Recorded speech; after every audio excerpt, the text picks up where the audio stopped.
우리 이 시간에는 하나님의 말씀 함께 보겠습니다. 하나님의 말씀은 우리 사무엘상 31장입니다.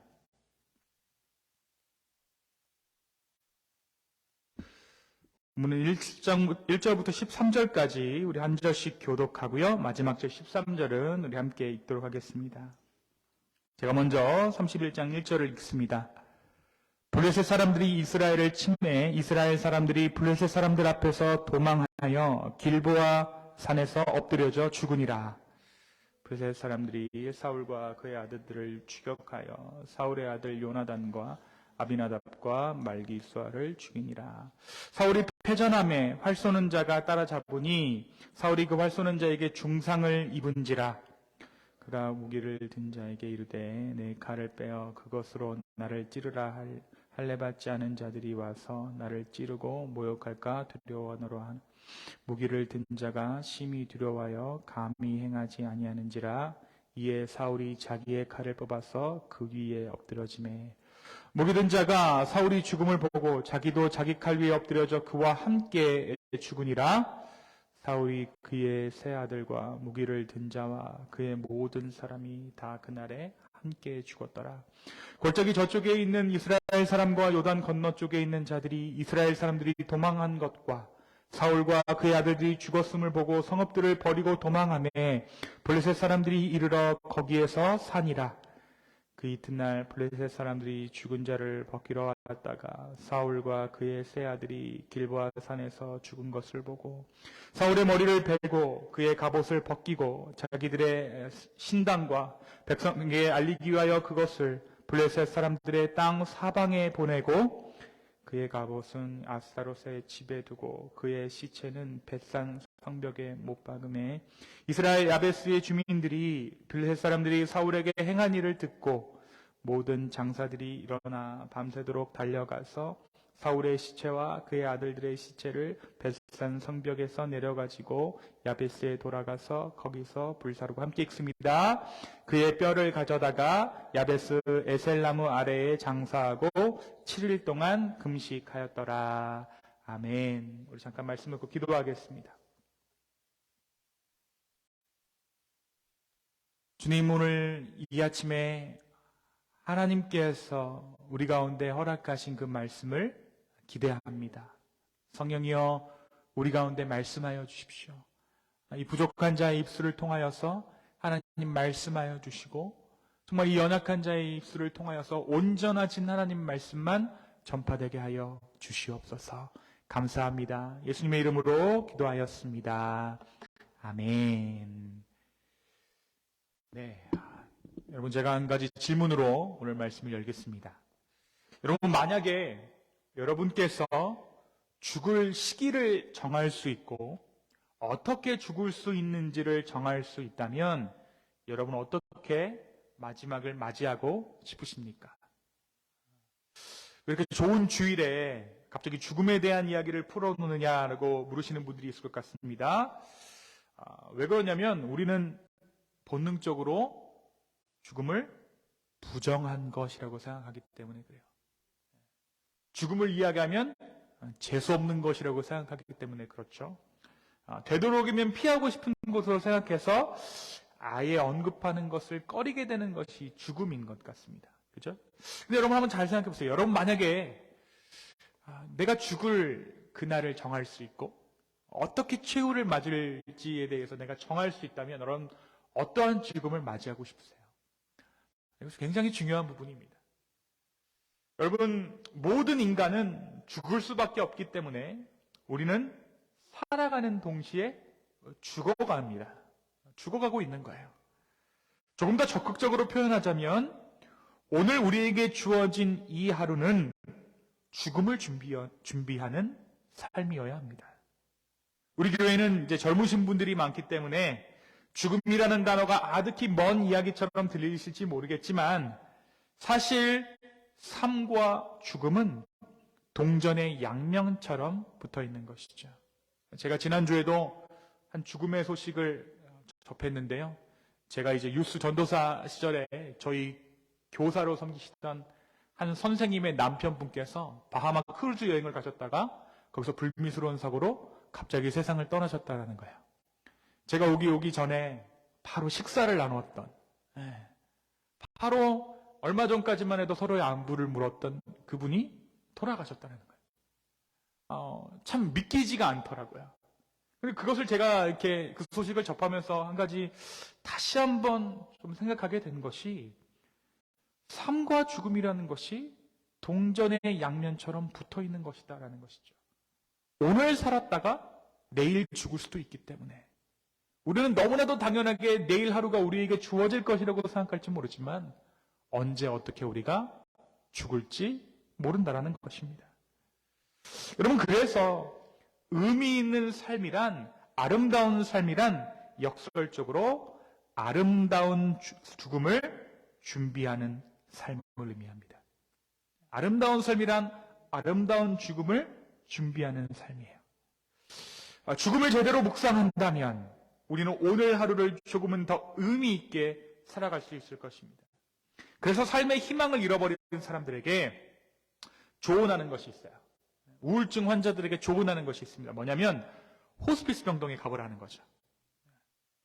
임박한 죽음 앞에서 우리는 보다 의미 있는 삶을 살아야겠다는 생명을 깨닫게 된다라는 것입니다. 믿는 자들에게 예수 그리스도를 살아계신 하나님의 아들이요 모든 죽음의 권세를 깨뜨리신 분으로 믿는 우리에게 가장 큰 특권은 바로 죽음 앞에서의 의연함일 것입니다. 죽음의 그때를 많은 사람들이 그러한 것처럼 저주나 형벌로 받아들이는 것이 아니라 하나님과 영원한 연합의 순간으로 여기는 것이 바로 우리 신앙의 핵심이라는 것이죠.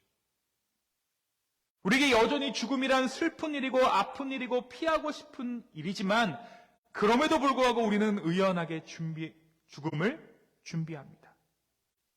믿지 않는 자들에게 죽음은 형벌일지 모르지만 믿는 우리에게 죽음이란 하나님께서 허락하신 또 하나의 복이기 때문에 그래요. 그 순간 우리가 하나님과 온전하게 연합하는 그 순간이 죽음의 순간이기 때문에 그렇습니다. 저도 죽음을 축복이라고 말하는 데까지 꽤나 오랜 시간이 필요했습니다. 어쩌면 이렇게 말하는 지금까지도 죽음을 두려워하고 있는지도 모르겠어요. 그래서 제가 이 아프리카 오가는 비행기에서 차드에서 비행기가 섰는데 하나님, 제가 아직 예건이가 어립니다 라는 기도를 드릴 수밖에 없었거든요. 이 말이 뭐예요? 죽기 싫습니다 라는 뜻이겠죠. 목사님들이 죽기 제일 싫어한대잖아요. 목사님들이 하나님 앞에 기도할 때 하나님, 아직 제가 할 사역이 많습니다 라고 기도를 많이 하신다고 늘 하는데 저도 그러고 있는 것 같아요. 하지만 예수 그리스도의 복음이 우리에게 말하고 있는 진리는 믿는 자의 죽음은 분명 축복이라는 사실이에요. 오늘 말씀에서 성경 속에서 한 사람이 죽음을 맞이하게 됩니다. 그렇습니다. 바로 이스라엘의 첫 번째 왕이었던 사울이 죽습니다. 바로 전장에서 우리는 다윗의 위기 그리고 회복을 함께 나누었죠. 시글락을 털린 다윗은 일생일대의 위기를 겪습니다. 하지만 그 위기가 오히려 다윗에게는 전화위복이 되었죠. 하나님께서 다윗을 회복시켜 주셨어요. 말씀은 다윗이 빼앗겼던 것보다 훨씬 더 많은 것을 얻었다라고 기록하고 있습니다. 26절, 30장 26절에 보니까 다윗이 시글락에 이르러 전리품을 그의 친구 유대 장로들에게 보내어 이르되 보라, 여호와의 원수에게서 탈취한 것을 너희에게 선사하노라 하고, 워낙 많이 이 시글락에서 전리품을 취한 것을 선물로 보낼 만큼 차고 넘치게 하나님께서 부어주셨다라는 거예요. 이전에 시글락에서 취했던 전리품보다 이날에 취한 전리품이 훨씬 더 많았다라는 것이죠. 여러분, 다윗을 죽이려 했던 다윗의 신하들로부터 신뢰도 회복했습니다. 잃어버린 딸들과 아내도 되찾았습니다. 그런데 우리가 무엇보다 놓쳐서는 안 될 중요한 지점이 있어요. 이 시글락에서의 일을 통해서 다윗이 하나님의 인도하심이라는 그 궤도를 회복했다라는 거예요. 전리품도 좋고 잃어버린 딸과 아내를 찾은 것도 물론 좋지만 자신을 죽일 듯이 달려들었던 그 신하에 대한 어떤 그 신뢰를 회복한 것도 중요하지만 가장 중요한 것은 다윗의 인생이 제 궤도로 들어왔다라는 거죠. 태양계 안으로 들어왔다라는 것입니다. 하나님이 중심이 되는 그 태양계 안으로 다윗의 인생이 들어왔어요.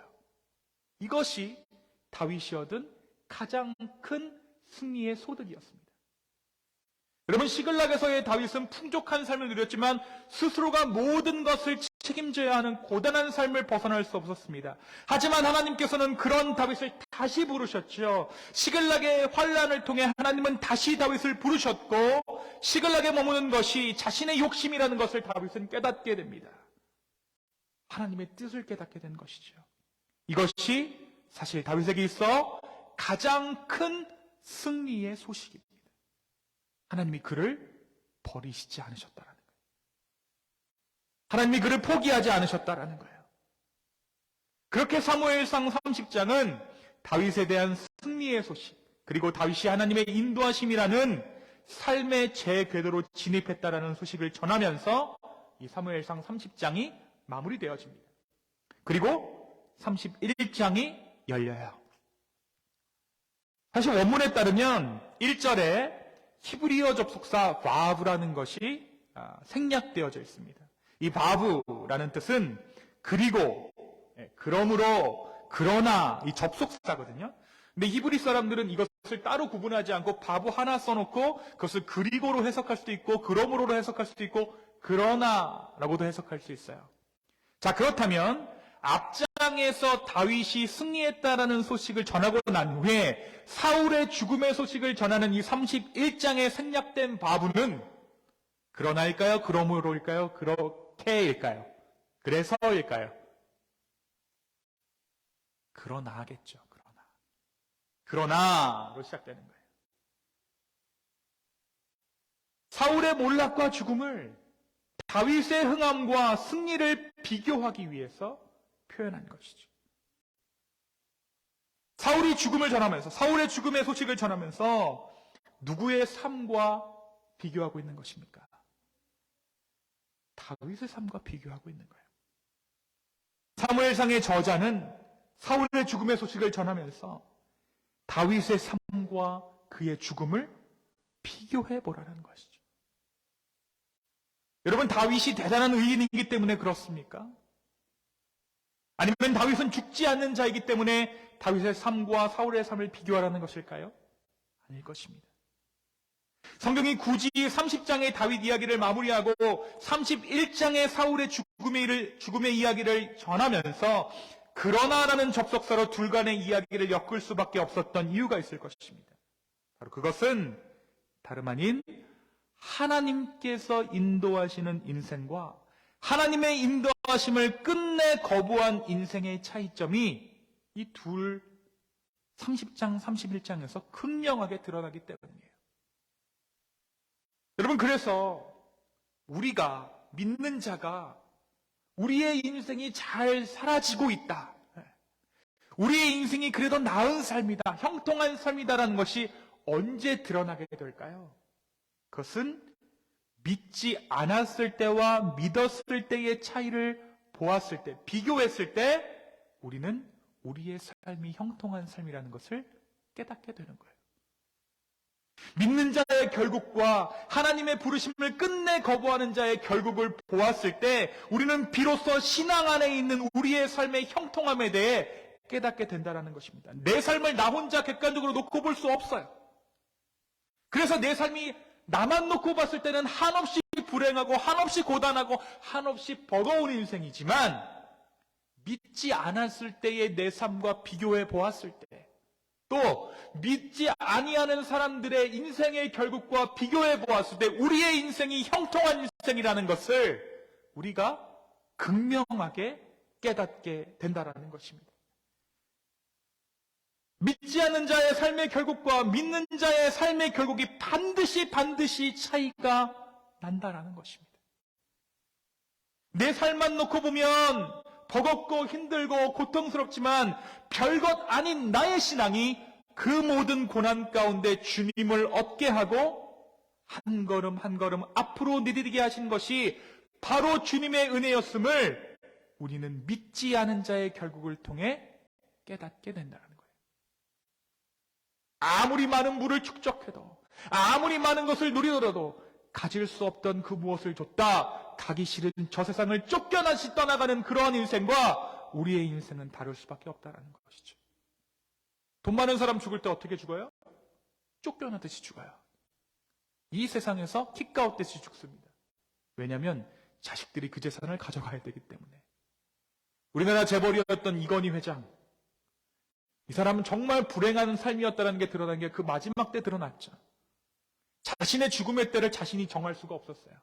법적인 송사에 휘말려서 산소호흡기 꽂아주고 여러 가지 연명장치를 그 사람한테 한 다음에 죽을 때를 자기가 정하지 못하고 누가 정했어요? 자식들이 정했어요. 이런 것들을 보면서 믿는 자의 결국과 믿지 않은 자의 결국을 우리가 인정하지 않을래야 않을 수 없다라는 것이죠. 먼저 오늘 우리가 함께 읽은 본문은 사울과 그의 아들들이 어떠한 최후를 맞이하게 되었는가에 대해서 기록하고 있어요. 사울 아들들의 죽음의 소식을 먼저 전합니다. 요나단이 블레셋 사람들에 의해서 죽임을 당합니다. 참 안타까운 것은 이 요나단의 죽음이 굉장히 짧게 전해지고 있다는 거예요. 명색이 왕세자였잖아요. 그런데 이 죽음을 굉장히 짧게 성경은 다루고 있어요. 블레셋 사람들은 먼저 사울의 아들들을 따라잡고 그들을 죽였습니다. 이때 죽은 아들들이 요나단, 아비나답, 그리고 말기수아입니다. 사무엘상의 기자는 여기서도 사울과 다윗을 사실 비교하고 있습니다. 여러분, 지금 2절에 보니까, 31장 2절에 보니까 블레셋 사람들이 누구를 지금 추적하고 있습니까? 네, 사울을 추격하고 있죠. 그렇죠? 그런데 바로 이전 장 30장에서는 누가 누구를 추적했습니까? 네, 다윗이 아말렉 족속을 추격했잖아요. 그리고 찾아온 것이 무엇이죠? 그의 딸들과 그의 아내들을 찾아옵니다.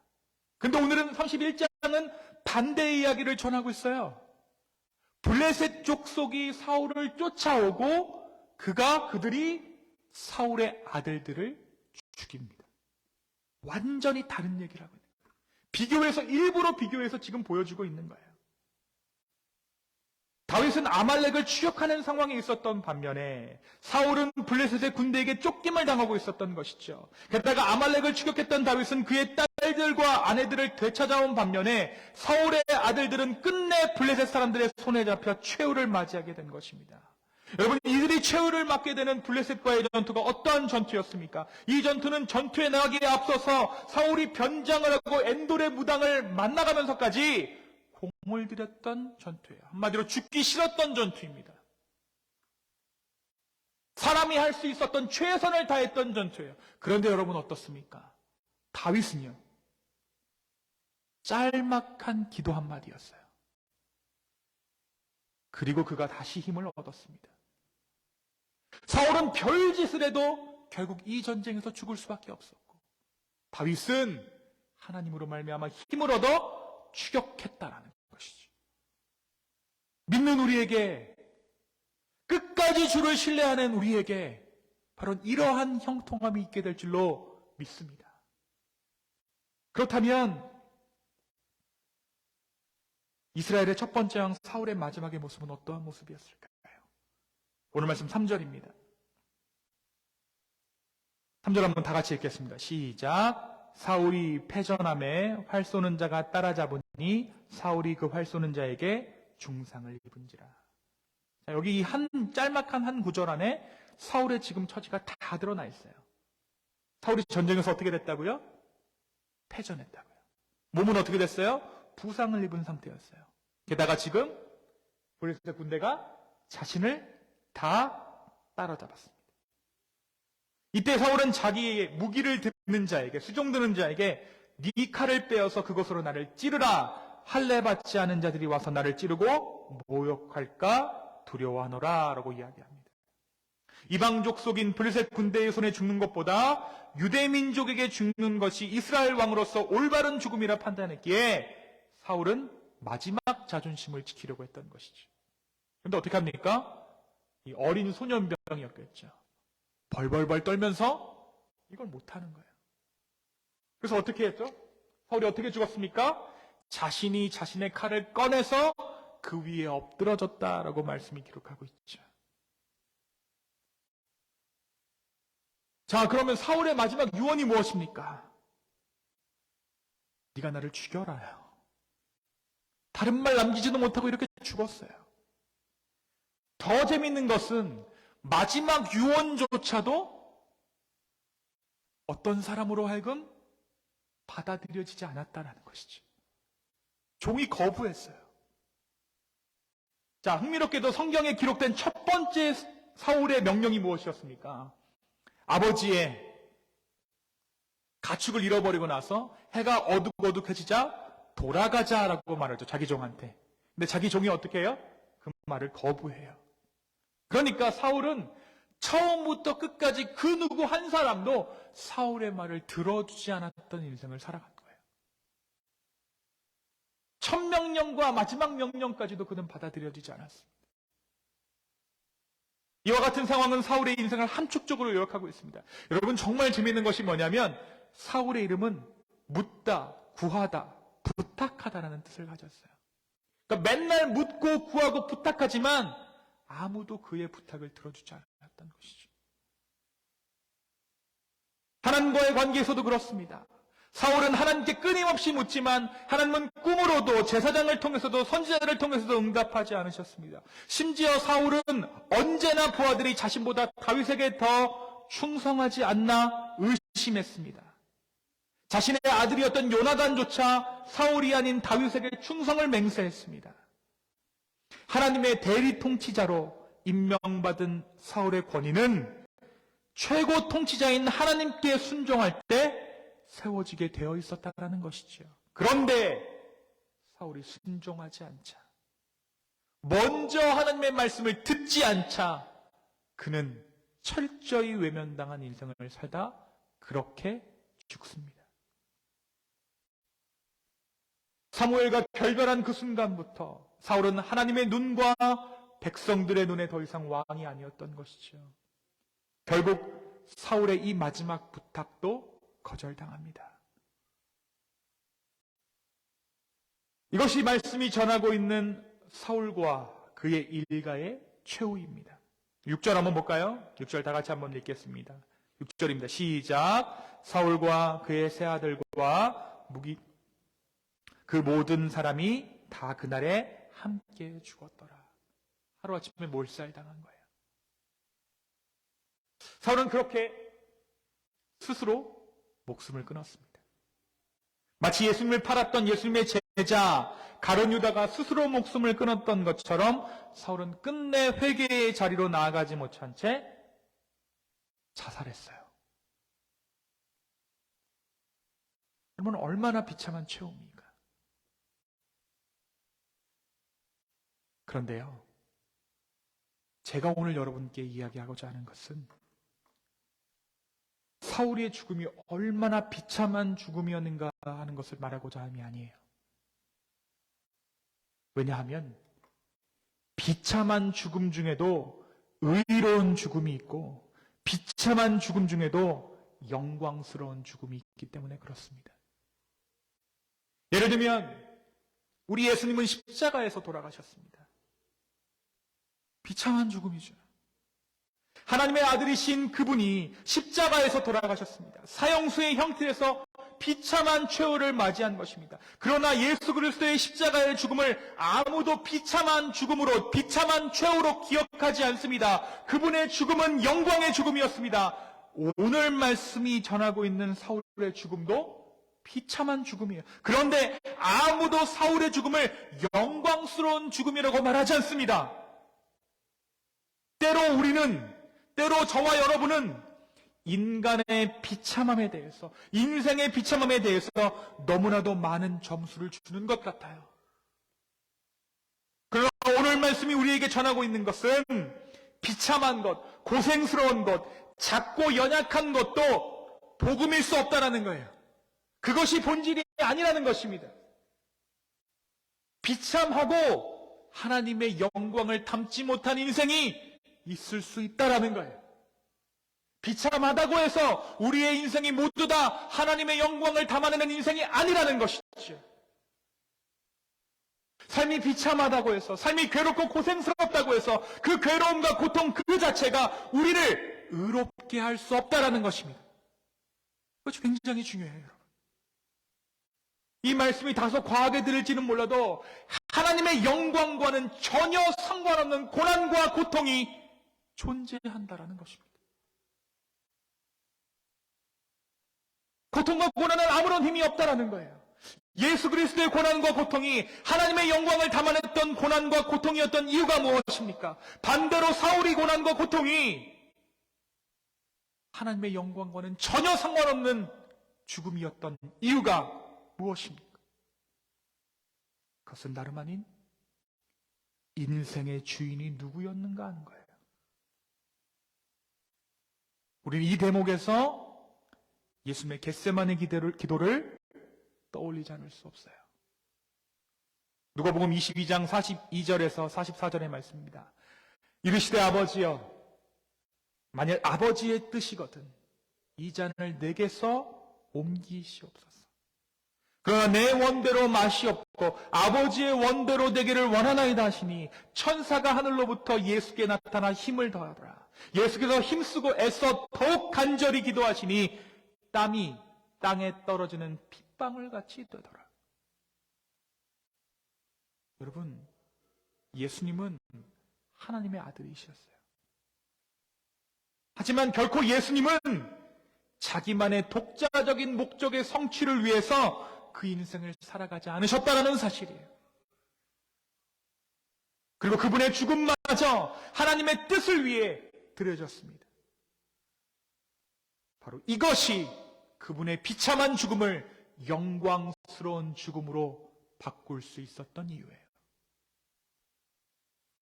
여러분, 설교 시간에 참 열심히 버티고 계시는데요. 버틴다고 은혜가 아니라는 거예요. 예배 온다고 은혜가 아니라는 것입니다. 작은 교회에 다니는 것이 우리에게 의로움이 될 수 없다라는 거예요. 여러분 고생하는 삶이 우리에게 의로움이 될 수 없다라는 것입니다. 사울이 그러한 삶을 살았다고요. 사울은 비참한 삶을 살았어요. 인간적으로는 동정할 수밖에 없는 삶이에요.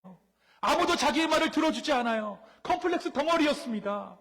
한편으로는 그의 마음 가운데 그의 삶이 동정이 되기도 해요. 그런데 개죽음이에요. 그런데 비참한 죽음이에요. 비록 스스로 몸숨을 끊긴 했지만 이방 민족에게 죽음을 당하지 않으려는 그의 마지막 모습이 의롭게 보이기마저 하지만 헛된 죽음이라는 것이죠. 그는 끝까지 스스로 의로운 삶을 살았다는 것이죠. 스스로 의로운 삶. 자기의 의를 채우며 살았습니다. 사울의 인생은 처음부터 끝까지 자기 스스로의 의로움, 자기 스스로의 목적의 성취밖에는 찾아볼 수 없는 인생이었다는 것이죠. 자기 신복에게 칼을 내어준 것도, 스스로 목숨을 끊은 것도 결국 자기가 의로워지려는 행동이었다는 것입니다.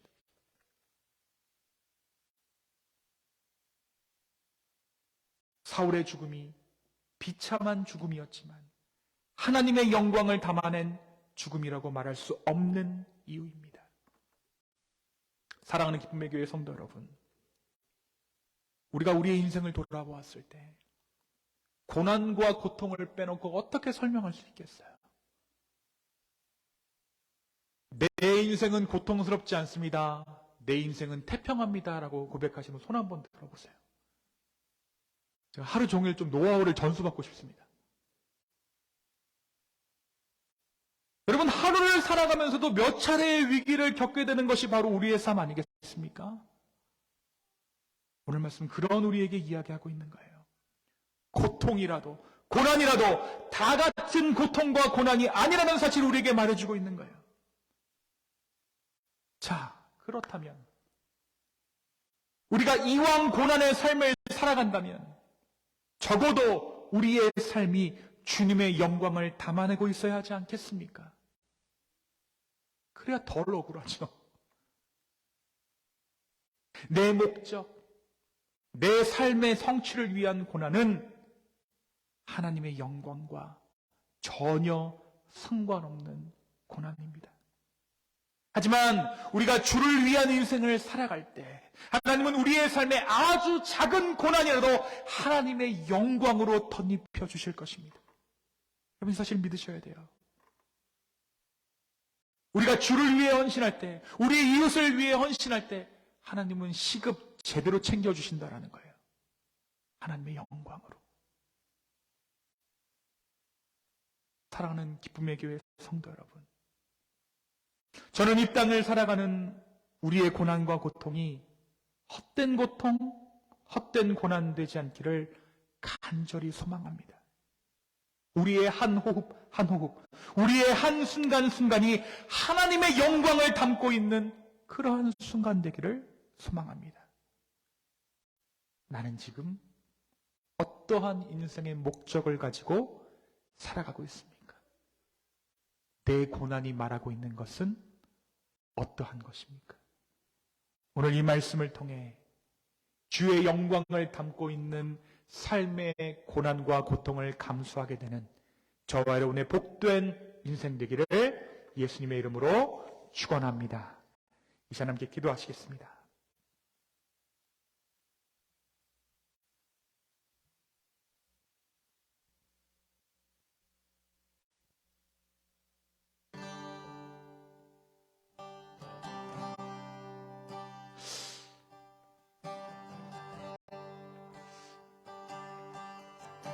우리 시간 함께 기도할 때 하나님, 우리 인생 한 걸음 한 걸음이 주님의 영광을 담아내는 인생 되게 하여 주십시오. 주의 살아계심을 증명하는 그러한 인생 되게 하여 주십시오. 라는 그 고백을 가지고 우리 간절한 마음으로 함께 기도하며 주 앞에 나아갔으면 좋겠습니다. 함께 기도합시다.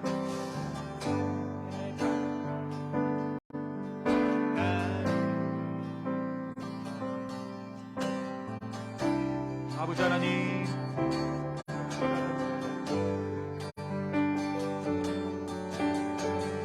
주여,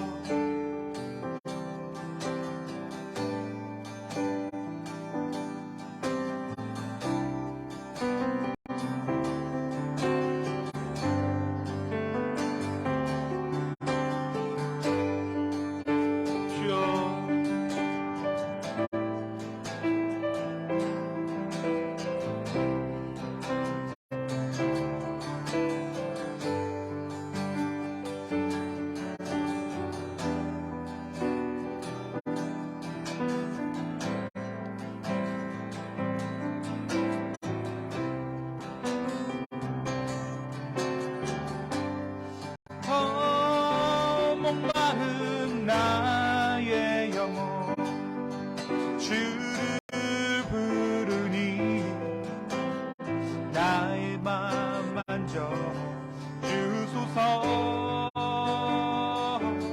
주님만을 원합니다. 더 원합니다. 나의 맘 만져 주소서. 목마른 나 영혼, 목마른 나의 영혼 주를 부르니 나의 맘 만져 주소서. 주님만을 원합니다. 더 원합니다. 더 원합니다. 나의 맘 만져 주소서. 주님, 우리의 삶이, 우리 인생의 한 걸음 한 걸음이 아버지의 영광을 담아내는 그러한 인생 되게 하여 주십시오. 힘들기만 하고 고난만 가득한 인생을 살고 하나님께 가는 것이 아니라 우리의 고난이 하나님의 영광을 담고 있는 고난 되기를 원합니다. 주여, 부족한 나의 인생, 나의 삶 주님께서 받아주시고 우리의 삶이 거룩한 예배되게 하여 주시옵소서. 감사합니다. 예수님의 이름으로 기도하였습니다. 아멘.